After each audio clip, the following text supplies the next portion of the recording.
Jelang pernikahan 15 Juli, Via Valen curhat lewat Instagram. Via Valen akan menjalani berbagai rangkaian acara saat pernikahannya pada 15 Juli mendatang. Usai lama menyendiri, akhirnya pelantun lagu Sayang ini memantapkan hatinya untuk membangun rumah tangga bersama Chevra Yolandi.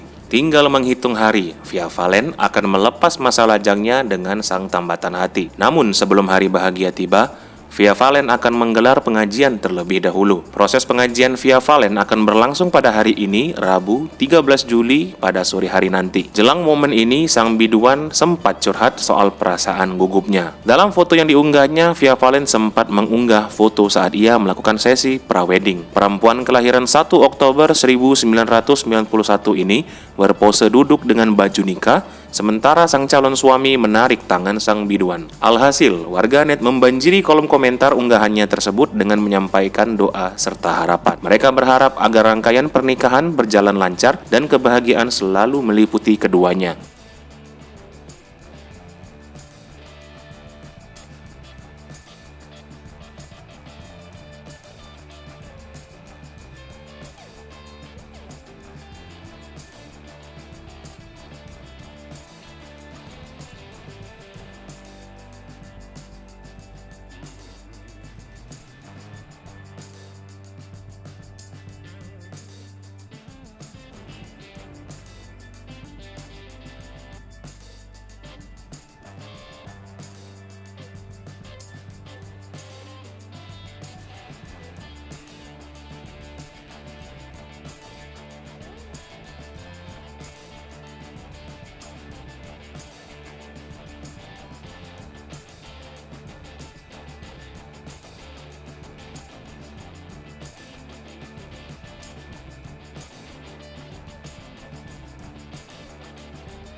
Hai pemirsa Sri Popo TV, jangan lupa komen, like, dan subscribe, serta tonton terus berita-berita terupdate lainnya ya.